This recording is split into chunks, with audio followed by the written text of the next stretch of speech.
How much protein do you actually need to eat to build muscle? Some people say 1.5 grams per kilogram of body weight is enough, others argue you need 2 grams, and some claim the more protein the better. So what is the truth? Why does everyone say something different? The reason is that most people rely on personal experience instead of objective data, or even if they do look at research papers, they are often only looking at 1 or 2 individual studies, not the totality of all available research. So in this video, we are going to settle the debate on the optimal protein intake for maximizing muscle growth and preventing muscle loss during a diet by taking into account the entire body of research. First, how much protein do you need for muscle growth? A large meta-analysis that included 49 studies and 1,863 participants, all of whom were not dieting, meaning they were not in a calorie deficit, found that all muscle-building benefits peaked at around 1.6 grams of protein per kilogram of body weight. Therefore, for people who are not dieting and simply want to build muscle, we might conclude that extremely high protein intake is unnecessary and that roughly 1.6 grams is already sufficient.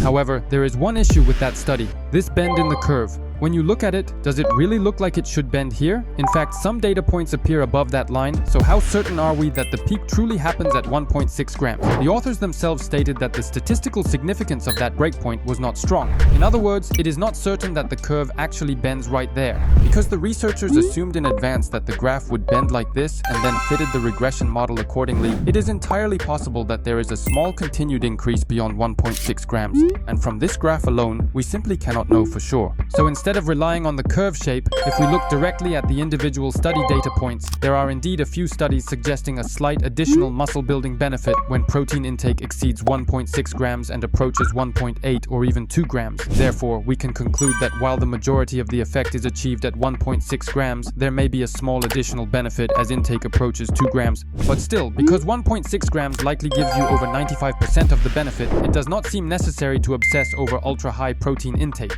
From a financial and convenience standpoint, if eating high protein is difficult, simply aiming for around 1.3 to 1.6 grams will already get you most of the results. You do not always need the absolute maximum. You should also consider efficiency. So what about during a diet? In a calorie deficit, there is a real risk of muscle loss, so it is better to raise protein intake.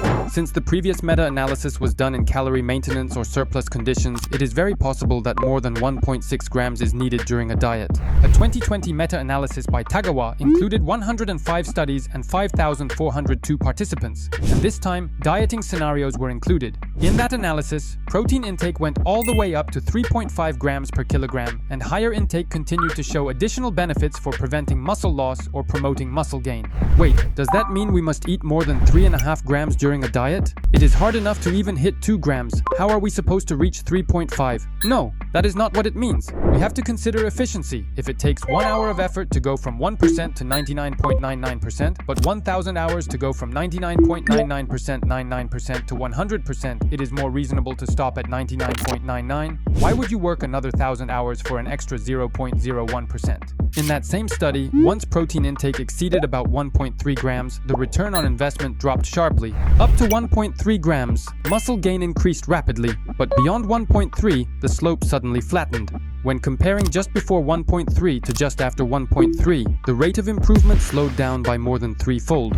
Therefore, once again, it suggests that most of the benefit is achieved in the mid-1 gram range. In fact, in most studies comparing mid-1 gram intake to low 2 gram intake during a diet, there is no statistically meaningful difference in muscle preservation. For example, Helms in 2015 compared 1.6 grams versus 2.8 grams during a diet and found no additional muscle-preserving benefit from the higher intake. Stephen compared 0.8, 1.6 and 2.4 grams, and while 1.6 and 2.4 were both better than 0.8, there was no meaningful difference between 1.6 and 2.4. This further strengthens the case that mid-1 gram versus low 2 gram intake likely makes little difference. Now, let's bring everything together for the final conclusion. In a calorie maintenance or surplus scenario, a bulk, you can get most of the benefits at around 1.6 grams per kilogram per day. But if you want a bit more and do not mind sacrificing efficiency, you can push up toward 2 grams. During a calorie deficit, a diet, most of the benefit is again achieved in the mid-1 gram range. But since calories are low and there is greater risk of muscle loss, it may be safer to go a little above 1.6 grams.